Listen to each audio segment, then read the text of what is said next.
Last 2 year से obesity की problem ज़्यादा हुई है और कोई जॉगिंग वॉगिंग करी है, कोई रिजल्ट नहीं मिला, तो इसलिए सर्जरी की तरफ हमने रुचि बनाई थी और सक्सेसफुल है। ओके, पहले हम आज़ाद आपसे पूछते हैं, आपने भी अपना बेरियाट्रिक सर्जरी कराया था, गैस्ट्रिक बाईपास ही कराया था। गैस्ट्रिक बाईपास ही कराया था, तो थोड़ा सा मुझे बताइए अभी कितनी एज है आपकी? मेरी 40 है। तो ओबेसिटी का प्रॉब्लम कैसे क्या रहा आपको? ओबेसिटी मेरी भी 2-3 साल में एकदम से बढ़ गई थी। पिछले 4 साल पहले मैंने ऑपरेशन कराया था। कितना वजन था, कितना हो गया था? 227 था, 127 रह गया है, 100 किलो कम हो गया है। तो उससे पहले कुछ तो ट्राई किया होगा आपने कि हाँ मैंने दवाइयों जिम से? भी गया, जो दवाई भी नहीं है, लेकिन 2-4-5 किलो 10 किलो तक घट जाता था, फिर बढ़ जाता था। तो बेरियाट्रिक सर्जरी के बारे में कैसे आपको लगा कि नहीं अब मुझे कंसीडर करना चाहिए? कोई मोटिवेटिंग फोर्स रही होगी आपकी? हमारे डॉक्टर्स हैं मुजफ्फरनगर में, हाँ। उन्होंने हमें गाइड करा था कि आप इस तरफ रुझान बनाओ, तो डॉक्टर साहब से मुलाकात करी थी, डॉक्टर साहब ने इसकी सर्जरी करी है। देखो ऑपरेशन तो ऑपरेशन है, थोड़ा सा मन में रहता है कि पता नहीं क्या होगा, लेकिन सब कुछ बहुत अच्छा है। मैं पिछले 4 साल से इसे देख रहा हूँ, मेरा अपना वजन बहुत कम हो गया है और बहुत अच्छा फील होता है। पहले क्या क्या प्रॉब्लम आती थी वजन के अलावा? उठ नहीं पाते थे, बैठ नहीं पाते थे, उठने बैठने में प्रॉब्लम थी, चलने में दिक्कत थी, खा भी नहीं सकते थे सही से, सांस लेने में दिक्कत होती थी, सांस फूलता था। अब ऐसा कुछ भी नहीं है। तो आपको क्या सोते हुए खर्राटे या उस वक्त सांस अटकने का भी शिकायत रहता था? भी आते थे और सांस रुकने में प्रॉब्लम आती थी, मतलब सांस रुक भी जाता था। मैं जानना चाहती हूँ आपसे कि जब आपका ऑपरेशन नहीं हुआ था तो एक लाइफ स्टाइल होती है, मतलब एक 40, तो आपने उसके बाद अपने लाइफ स्टाइल पूरे दिन बैठा रहता था, अब मैं पूरे दिन खड़ा रहता हूँ, 12 घंटे मेरी खड़े होकर ड्यूटी रहती है। तो कुछ एक्सरसाइज वगैरह भी करते हैं अभी? नहीं, एक्सरसाइज वगैरह बिना कुछ किसी एक्सरसाइज से घटा है। मैंने कोई जिम नहीं करा है, कोई एक्सरसाइज नहीं करी, कोई वॉकिंग नहीं करी, सिर्फ इस थेरेपी से हुआ जो सर्जरी यहाँ हॉस्पिटल में 100 kg जो घटा वो इसी से ही घटा। खाने पीने में क्या बदलाव आया आपके? डाइट बहुत कम हो गई। जैसे पहले क्या लेते जैसे थे? पहले मैं सारे दिन कुछ ना कुछ खाता रहता, हर एक घंटे में चाहिए था। भूख लगती थी भूख या बस लगती ऐसी थी? क्रेविंग भूख होती भी नहीं थी? लगती थी, मुझे लगता है कुछ खा लो। हाँ। बॉडी जो है वो डिमांड नहीं करती, लेकिन लगता है सड़क पे भी जो चाट बेचने वाला जा रहा है या कहीं से समोसे मंगा लो, कुछ भी खा लो, मतलब कुछ खाने को चाहिए था। अब ऐसा नहीं है। अब इस ऑपरेशन के बाद जो है लगभग लोग मानो कि एक चपाती एक बार में खाई जाती है और उससे पेट भर जाता है, बिल्कुल सेटिस्फेक्शन रहता है, दोबारा ऐसा नहीं लगता कि और चाहिए। और जो खाते हैं तो क्या अभी आप नॉर्मली उतना ही जो बोलस है, मतलब जितना कौर पहले ले लेते थे वैसे ही छोटे छोटे कौरों में आपको खाना? नहीं, कौर शुरू में तो छोटा रहता है, फिर उसके बाद अपनी नॉर्मल डाइट पे आ जाएंगे आप, लेकिन मतलब खाना जो है वो कम ही खा पाएंगे, मतलब एक टाइम में एक रोटी की डाइट रह जाती है। अभी भी एक रोटी की डाइट है 4 साल के बाद? हाँ। अच्छा, कोई आपको कमजोरी वगैरह रही? कुछ नहीं, कुछ भी कमजोरी कोई नहीं? कमजोरी नहीं जैसे है। कहते हैं विटामिन की कमी कुछ हो नहीं जाती है, मैंने ना है? कोई विटामिन लिया, ना कोई मिनरल्स लिया है, कोई दवाई नहीं करी, सिर्फ जो टांके कटने तक एंटीबायोटिक डॉक्टर ने दिया था, वो भी 100 mg की एंटीबायोटिक खिलाई थी कोई, हाँ हाँ। तो वही खाई थी, उसके बाद कोई तो जैसे पहले भी घर में एक ऑपरेशन हो चुका था तो आपको काफी कुछ आइडिया था, फिर भी एक मैंने इनको ही करके दिया था। हाँ, एक डर तो लगता ही है कि पता नहीं कैसा होगा ऑपरेशन, क्या होगा, तो वो अभी कैसा लग रहा है आपको?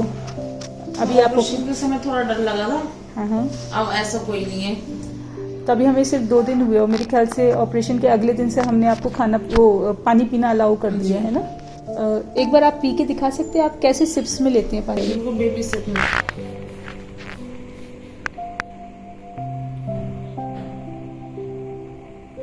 ज्यादा पानी पियेंगे ना यहाँ अटक जाता है। अच्छा, ये कि जैसे पहला ऑपरेशन तो मुरादाबाद में हुआ था, अभी जैसे आपने यहाँ पे ऑपरेशन कराया तो फर्स्ट टाइम आप मेरे ख्याल से न्यूटीमा आए हैं, जी।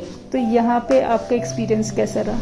ये भी थोड़ा अच्छा, बेटर है, कोई ऐसा प्रॉब्लम तो नहीं आया आपको? कोई प्रॉब्लम नहीं। नमस्कार, आज हम बात करेंगे मोटापे से होने वाली प्रॉब्लम्स और उनके निजात के बारे में। जैसे कि आप लोग सब जानते हैं, मोटापा सारी बीमारियों का घर है। ख़ास तौर से बीपी की बीमारी, शुगर की बीमारी और जोड़ों की दिक्कतें। कुछ लोगों को रात को सोने में भी प्रॉब्लम होती है मोटापे की वजह से।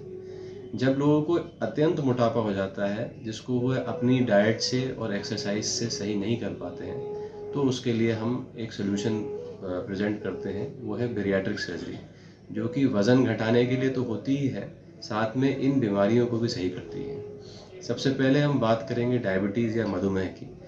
अगर किसी मरीज़ को मधुमेह है और साथ में अत्यंत मोटापा है, तो गैस्ट्रिक बाईपास नामक ऑपरेशन से ओबेसिटी तो सही की जा सकती है, मोटापा तो कम किया ही जा सकता है, साथ में शुगर भी पूरी तरह से सही की जा सकती है।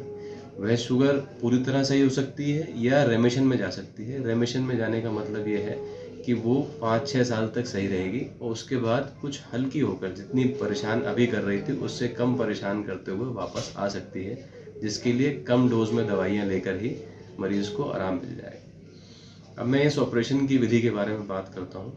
पहली चीज़ तो आपको किसी एक्सपीरियंस सर्जन से मिलना होगा जो आपको देख के डिसाइड कर पाए कि आपको इस ऑपरेशन की ज़रूरत है या नहीं है।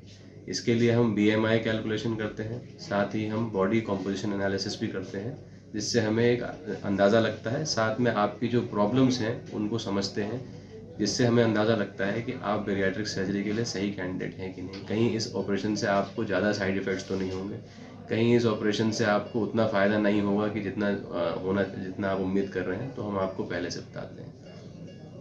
इस ऑपरेशन में दूरबीन विधि से जो है 4 सुराख बनाए जाते हैं पेट के ऊपर, जिनके ज़रिए से आंतों के अंदर ऐसे बदलाव किए जाते हैं जिससे कि हमारी बॉडी का हार्मोनल बैलेंस चेंज होता है।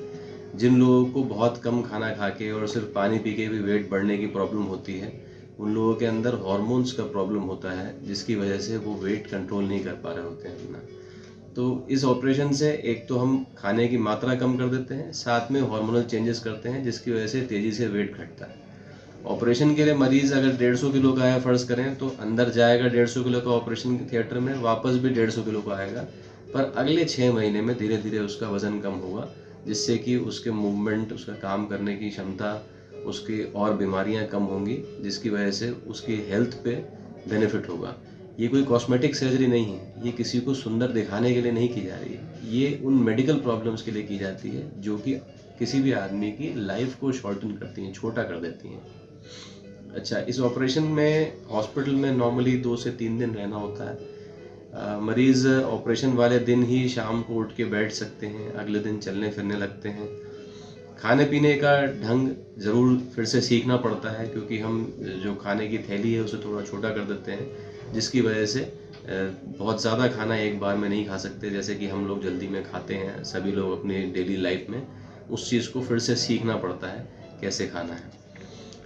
ऑपरेशन के बाद 2 से 3 दिन में छुट्टी हो जाती है, सब अपने घर चलते हुए जाते हैं और धीरे धीरे जो अगर हमारे बताए हुए दिशा निर्देश को फॉलो करते हैं तो धीरे धीरे वज़न कम होने लगता है।